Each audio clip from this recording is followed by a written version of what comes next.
Israeli लड़ाका तैयारे आए, बमबारी की, हमास के मरकज़ को निशाना बनाया और बाहिफाजत वापस चले गए। कतर का दिफाई निज़ाम और जदीद लड़ाका तैयारे कुछ ना कर सके। ऐसे में सवाल पैदा होता है कि अमेरिका की आशीर्वाद के बाद जब इसराइल ने यह कार्रवाई की तो क्या इस सारी कार्रवाई के बारे में कतर को इल्म था? इस बारे में आमिर रज़ा मेरे साथ मौजूद है, उनसे बात करते हैं। आमिर भाई, ये सब कुछ हुआ, इसराइली तैयारे आए, वापस भी चले गए, तो ये सवाल उठ रहा है कि क्या वाकई कतर को इस सारी कार्रवाई का इल्म था? ये बिल्कुल, ये बात तो गलत है कि कतर को इस सारी कार्रवाई का इल्म था। कतर इस वक्त भी दुनिया के उन ममालिक में शामिल है जो कि हर वक्त सालसी में रहते हैं। आपको पता है कि पाकिस्तान, अफ़गानिस्तान और रशिया के तमाम मुज़ाकरात कहाँ हुए थे? कतर में हुए थे। और वो हमेशा ये चाहते हैं कि ये मुज़ाकराती अमल जो हैं जारी रहें। अब भी हमास के लीडरान जो थे अमेरिका के साथ जो है मुज़ाकरात के लिए वहाँ मौजूद थे, जिन पर हमला किया गया है। और ये कहना गलत है कि कतर जो है, जिस तरह की ख़बरें इस वक्त सोशल मीडिया पर जो इस दजाली सिस्टम के हिस्सेदार हैं वो फैला रहे हैं कि कतर के इल्म में ये बात थी। असल बात ये है, अगर आप इसको एक शायराना अंदाज में सुनना चाहते हो तो ये है कि हमें उनसे हैं वफ़ा की उम्मीदें जो नहीं जानते वफ़ा क्या है।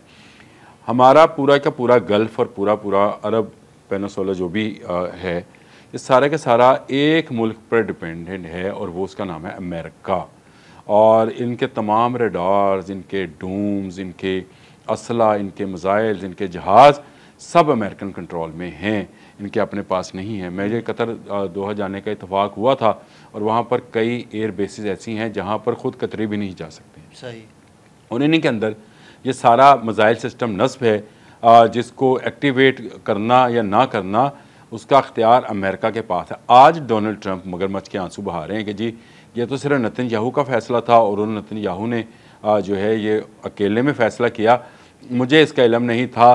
तो आप मुझे बताएं कि एक ऐसा एरिया जो कि सारे का सारा अमेरिकन जो अड्डे हैं उनके अंदर शामिल हो, अमेरिकन कंट्रोल समझ लें आप, यही समझे, बिल्कुल। उसके अंदर अगर कोई परिंदा भी पर मारता है तो क्या ये मुमकिन है?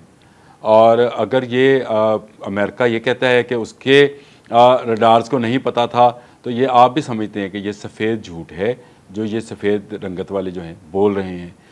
कतर के साथ जो है एक ऐसा हमला किया गया है जो दुनिया के अमन को तबाह करेगा। आइंदा कौन से ऐसे तनाज़ात हैं जिनमें लीडरान जो हैं वो कतर का रुख करेंगे, क्योंकि अब तो वो इसराइल के निशाने पे है। तो ये एक बड़ी खौफनाक सूरत हाल है। और इसलिए भी सूरत हाल खौफनाक है कि पिछले 24 घंटों में 12 हमले, फ़िज़ाई हमले किए हैं 5 इस्लामी ममालिक के ऊपर। और कतर जो है ये पहला गल्फ़ कौंसल जो है उसका रुकन है जिस पर यह हमला किया गया है। तो इसका मतलब ये है कि वो बदमाश जो सिर्फ गज़ा में निहत्ते लोगों को शहीद कर रहा था, उसने अब अपने पर पुर्ज़े जो हैं फैलाने शुरू कर दिए हैं। और इसकी बड़ी वजह यह है कि मैं हमेशा आदिल साहब इस बात का कहता हूँ कि जब तक इस्लामी ममालिक दिफाई खुद इन्हिसारी हासिल नहीं करेंगे उस वक़्त तक उनको डिपेंडेंट होना पड़ेगा उन ममालिक की तरफ जिनको वो बुलाते भी हैं, सोने के जहाज़ में बिठाते भी हैं, ख़वातीन के बाल खुले इस्तकबाल भी करवाते हैं। उन पर आप अगर डिपेंडेंट होंगे तो वो एक हैं, बिल्कुल, हम एक नहीं हैं।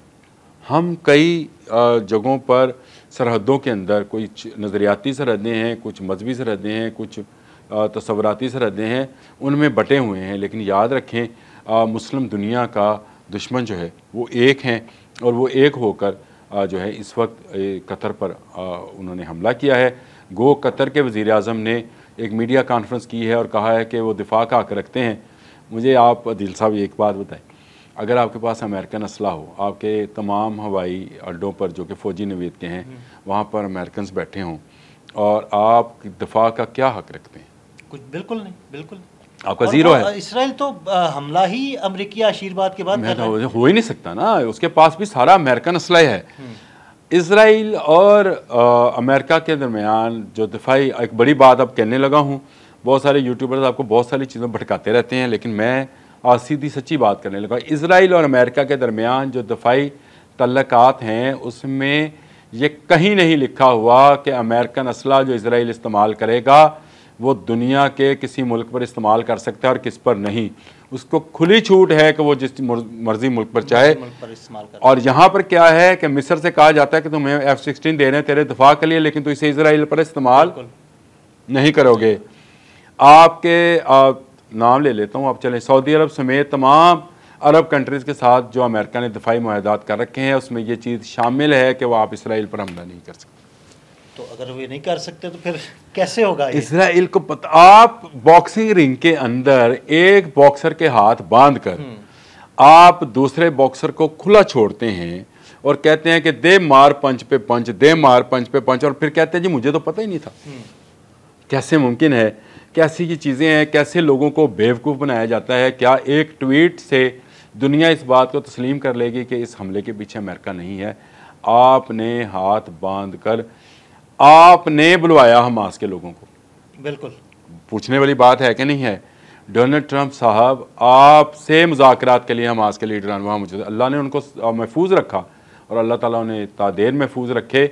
हमास का एक रहनुमा इस हमले में शहीद भी हुआ, इतलात हैं, लेकिन हमास ने इसकी तरदीद भी की है। उन्होंने कहा कि कोई इसमें हमारा कोई बड़ा लीडर जो है वो शहीद नहीं हुआ, ये शुक्र है। मैं तो उनकी हमास की बात करता हूँ, जो दुनिया की दूसरी मीडिया चला रहे हैं, मुझे उससे कोई गर्ज नहीं है। हमास वाले ये कहते हैं कि जो उनका कोई बड़ा नुकसान नहीं हुआ, गो हमला बड़ा शदीद था, बम्बारमेंट की गई है और 69 लोगों पर की गई है। ये कोई वेपन्स लेकर नहीं आए थे, मुज़ाकरात के लिए आए थे। ये बिल्कुल बैन वैसा ही हमला है जिस तरह से गज़ा में किया गया, शाम में, लबनान में, यमन में, त्यूनिस में किया गया। मैंने ममालिक के नाम ले दिया आपको। इन तमाम ममालिक पर जो हमले किए गए हैं ये उसी नवीयत का एक हमला है। और इसराइल जैसा बदमाश जो हित्ते में पाल रखा है अमेरिका ने, उसकी दिन ब दिन जो है उसकी कहते हैं कि हौसले जो हैं वो मज़ीद बुलंद होते चले जा रहे हैं। और ये कहाँ तक जाएंगे, इसको अगर आपने देखना है तो कभी आप नेट पर ना जाकर ग्रेटर इसराइल जो नेतन्याहू का प्लान है उसको देखें, उसमें कौन कौन से ममालिक आते हैं। मेरा उन ममालिक का, उन शहरों का नाम लेते हुए दिल दहलता है और मुझे मेरे अंदर से जो है वो एक आह निकलती है कि काश नील के साहिल से लेकर ताब हक के काशगर तक हम एक होते। बिल्कुल सही बात है। आमिर भाई, आपने अमरीकी असले की बात की और आपने भी बात की कि कतर में अमेरिका की बेसिस हैं। तो अगर हम इसको इस तरह देखें कि जब ईरान ने कतर पर हमला किया हालिया दिनों में, गुज़िश्ता कुछ अरसे पहले जब ईरान और इसराइल जंग चल रही थी और ईरान ने कतर पर मिज़ाइल फायर किए, तो वो तो सारे इंटरसेप्ट कर लिए गए, वो मिज़ाइल इंटरसेप्ट कर लिए गए। एक दो मिज़ाइल गिरे भी और कतर ने ये कहा कि हमने इंटरसेप्ट कर लिए हैं। लेकिन जब इसराइल के जहाज़ उड़े तो तब नहीं इंटरसेप्ट कर सके आप। देखिए, मैं पहली बात यही कही थी आपसे कि वो जो अमेरिकन चाहेंगे, क्योंकि फ़ौजी अड्डे उनके पास हैं और आपको पता है कि दुनिया के LNG के हवाले से रिचेस्ट कंट्री है कतर। बिल्कुल। जो पूरी दुनिया में LNG का मेरे ख्याल 40% जो है भेजते हैं। पैसा उनके पास बहुत है, मैं ख़ुद देख कर भी आया हूँ। छोटा सा मुल्क है लेकिन दौलत बेशुमार है।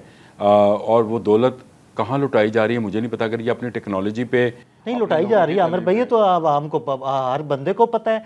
आप ट्रंप को बोइंग जहाज जो है वो गिफ्ट कर रहे हैं, तो इसी तरह दौलत लुटाई जा रही है। बिल्कुल सोने वाला। तो ऐसे ही दौलत लुटाई जा रही है ना। यही बात है। अगर आप दौलत लुटाएंगे और अपनी खुद मुख्तारी को आप बेच खाएंगे तो फिर आप पर कोई भी हमला कर सकता है। बिल्कुल ये ऐसे ही है। आपने अपने हाथ जो, फिर मैंने जो कहा था कि अमेरिका ने बांधे हुए, नहीं, हमने खुद बंधवाए हुए हैं अपने हाथ। और यही वजह है कि दो मुल्क, इस्लामी मुल्क जो हैं, इस सारे ज़ेनिस्ट या यहूदी सर्कल से बाहर निकल गए। वो एक पाकिस्तान है, एक तुर्की है। ये ममालिक ख़ुद इंसारी की तरफ चले गए टेक्नोलॉजी के हवाले से, दिफाई टेक्नोलॉजी के हवाले से। बाकी तो किसी मुस्लिम मुल्क ने इस पर काम ही नहीं किया।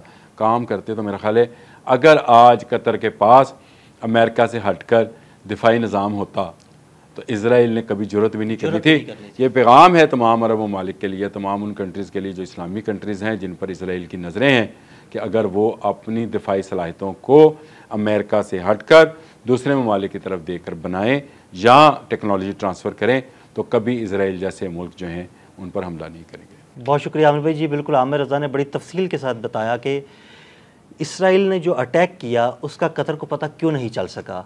अदील अहमद और आमिर रज़ा को इजाज़त दीजिएगा। अल्लाह हाफ़िज़।